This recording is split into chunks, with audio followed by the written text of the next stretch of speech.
Tēnā koutou katoa. It's great to have you joining us once again on Sky Rugby Club, the digital version.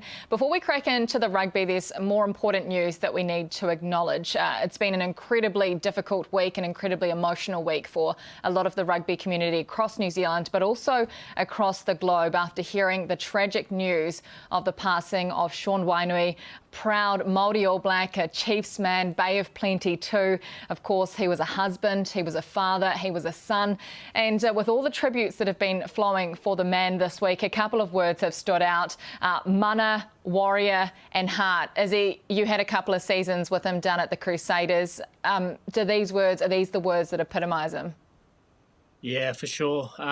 It's been a tough week, must say. Monday when we got the news of what had gone on, and yeah, it's just been a week of reflecting, what ifs, just trying to understand it all. I just feel for his son, Kawariki, Arahia, his daughter, Paige, and the family. Can't imagine what they're going through. Like the Shawnee I knew, I was lucky enough to be able to spend a few years with him at the Crusaders, a young 20 years young age. You know, he come here and he donned the red and black jersey, coming in pretty raw. But what he had a big heart, man. I remember watching him do fitness testing, and you'd think, oh yeah, you know, what's this fella about? He was leading the way. He had a work ethic that was second to none. He worked extremely hard, a big heart. And like you touched on, he had a lot of mana, a lot of respect. He was a warrior. What I loved about him is he never, ever forgot where he come from. He always connected back to his roots. He was a proud Māori, and he was one of the first guys to make a change post-match and bringing out their te reo Māori, speaking about where they come from, connecting to their people, to their ancestors. And that's what I loved about Shawnee, just he was real. What you saw is what you got, what you get, and he wore his heart on his sleeve. Yeah, it's been a sad week of a lot of emotions, a lot of thoughts keep going through my head, and the only way we can help now is just be there for his whānau, his family, and his kids, and just try and keep his memory living on. I know you, Joey, you spent a couple of times at the Māoris with him. He was pretty inspirational, mate. He was, man. No, I think you summed it up really well there, Dagger. And it has been a tough week for the rugby community. Like for his teammates, I just feel for all of them, because a lot of them aren't going to be able to celebrate his life the way that I'm sure they would want to. Devastating, heartbreaking, shock. They were sort of the emotions that I went through when I heard about it. And I think just because you think he's just too young, like these things shouldn't be happening to our young men or young people in general. So, but yeah, I was lucky enough to play a few games with him in the Māori All Blacks, be involved with him, and like you alluded to, Izzy and Kirst, he had a lot of mana, a huge amount of mana, and a real role model for our young Māori people out there of being true to yourself, being proud of where you're from. He was a great role model for Māoridom, and he was a great leader in that environment. Knew the haka since the age of 5, the Māori All Blacks haka. So when it came time to testing that haka, he was straight up there, proud as punch, knew word for word, no actions wrong, brought real heat, and that's what I loved about him. And you said it, he was so true to himself, and a real hard case. I just loved being around him. Oozed that genuineness, and the people that you just want to spend time with. A real hard case. So, yeah, a sad loss, and a guy that I'm sure that'll live on in Chiefs mana history and in the Māori All Blacks history for a long time to come.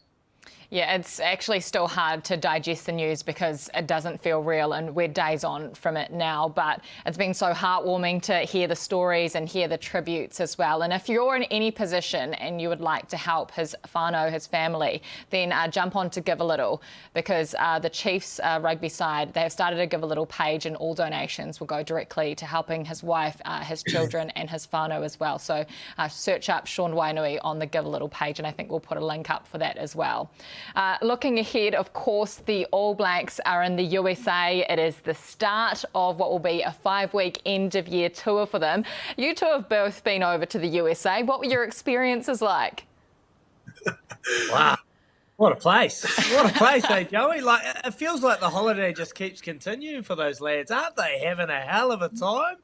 Mate, they're out playing golf today. They're playing the Congressional Golf Club over in Washington, D.C., what a special opportunity these guys have to be able to travel the world in a time where it's pretty crazy. But what I've heard from over there, it's pretty normal. Life's pretty normal. They're getting about, they're getting on with their lives, and things are moving nice and smoothly over in Washington, D.C. But exciting news today, actually, that USA, America, have bidded for the 2027 World Cup and the 2031 World Cup, men's and women's. So rugby is growing in the United States. So rugby is becoming a major sport over there, obviously with the Major League Championship. A lot of Kiwi players over there at the moment.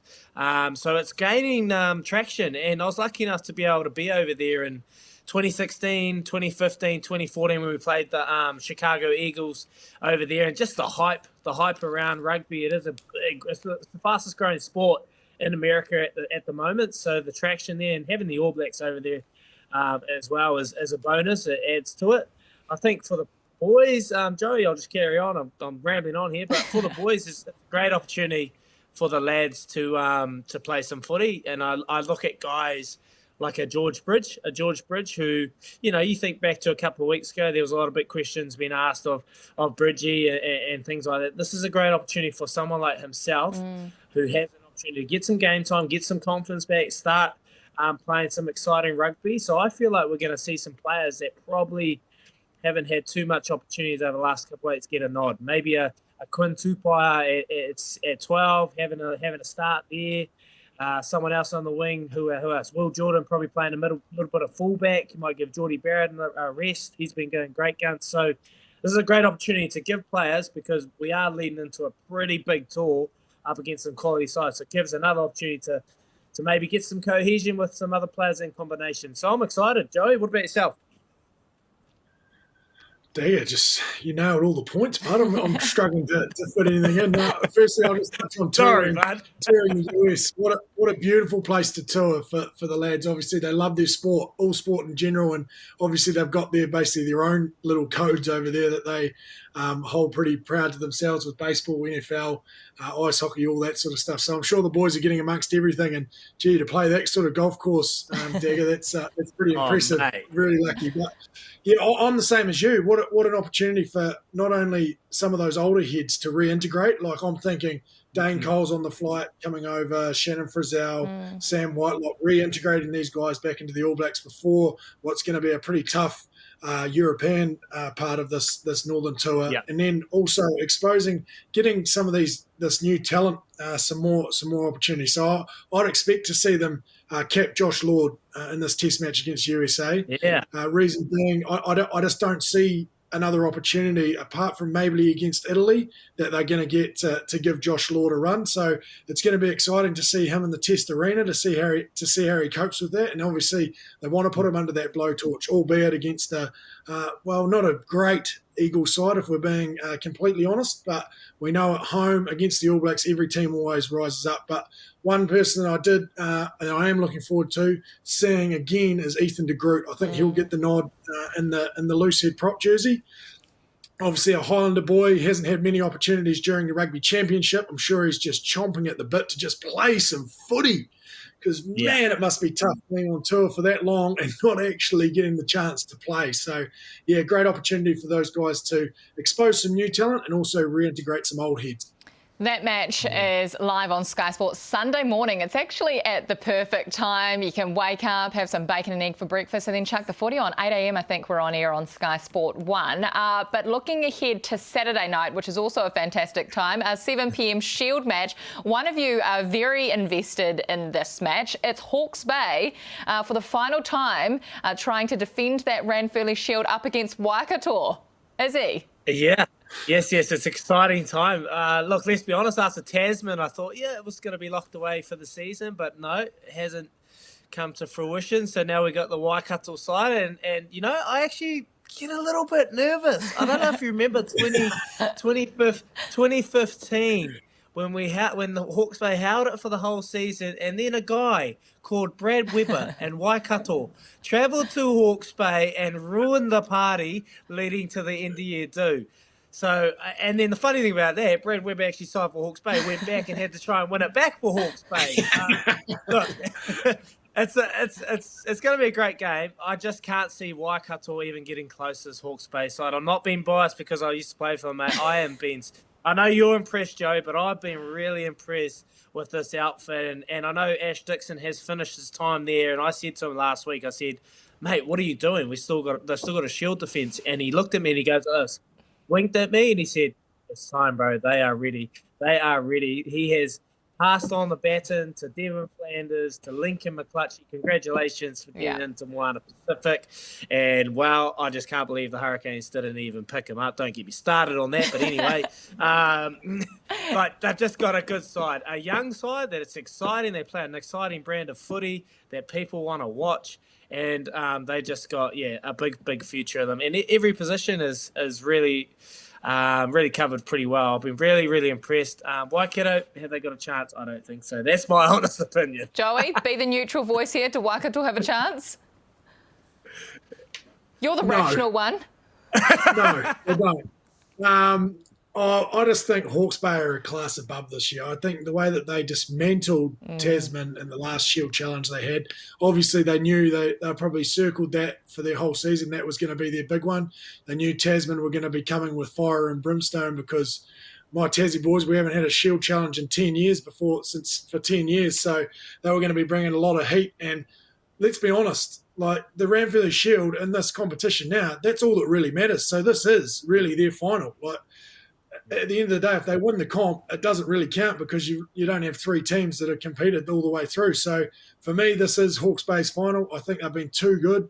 They've got amazing support up there. Dagger summed it up, an amazing young squad that has grown over the years under the leadership of Mark Ozich and Ash Dixon.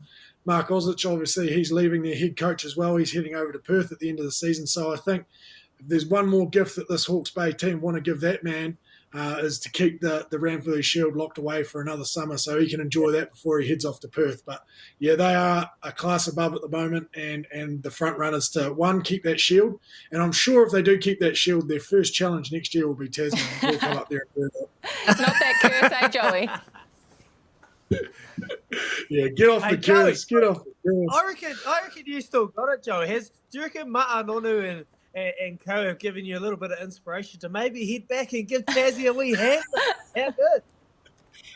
Oh, mate, how good is that, eh? Oh, yeah, I watched those warm-ups, Daggy, and with my neck injury and obviously having to retire because of my neck, I look at the brick walls that guys have to run into now, and I see these, Ofatonga Fasi's 135, 140 kegs running at you, and I'm going, I used to chuck my head in front of it, put my head in the spokes and hope for the best. And I'm like, nah, get me out of here now. No chance.